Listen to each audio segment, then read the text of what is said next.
ఇది ఓ hype story కాదు, ఇది నిజంగా సంపాదించిన గౌరవం. జ్యోతి ఎర్రాజీ.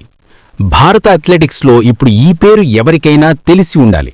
తెలియకపోతే అది మీరు ఫాలో చేసే కాంటెంట్ సమస్య, ఆమె సాధించినది కాదు. ఆసియన్ అథ్లెటిక్స్ ఛాంపియన్షిప్ 2025 చరిత్ర రాసిన క్షణం. 2025 మే 29, గుమి, దక్షిణ కొరియా. స్టేడియం దాదాపు ఖాళీ, శబ్దం లేదు, హడావుడి లేదు. అయినా 12.96 సెకండ్లు, 27 ఏళ్లుగా నిలిచిన ఛాంపియన్షిప్ రికార్డ్ బద్దలు. 100 మీటర్స్ హర్డిల్స్లో గోల్డ్. ఇది కేవలం గెలుపు కాదు, ఇది డామినేషన్. ఏషియన్ అథ్లెటిక్స్ ఛాంపియన్షిప్లో జ్యోతి ఎర్రాజీ పోటీ పడలేదు, రేస్ని తన నియమాల ప్రకారం నడిపింది.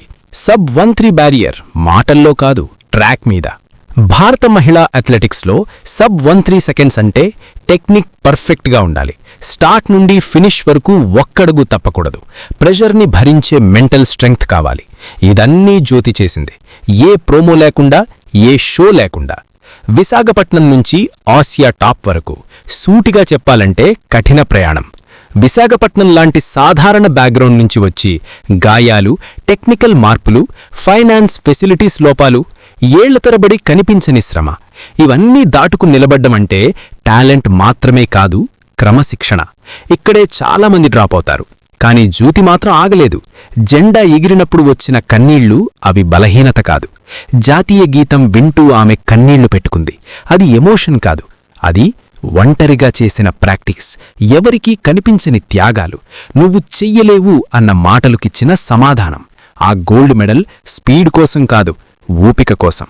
నిజం చెప్పాలంటే స్టేడియం నిండుగా ఉండి ఉంటే ఫోటోలు బాగుండేవి, కానీ ఖాళీ స్టేడియంలో గెలవడం ఆమె గెలుపు ఎంత స్వచ్ఛమైనదో చూపిస్తుంది.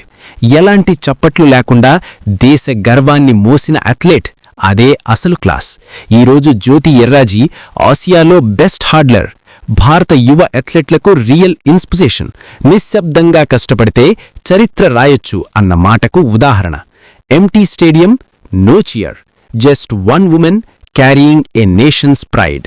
మేము గర్వపడతాం జ్యోతి, ఎందుకంటే ఇది ఫేమ్ కాదు, ఫైట్ గెలిచిన కథ.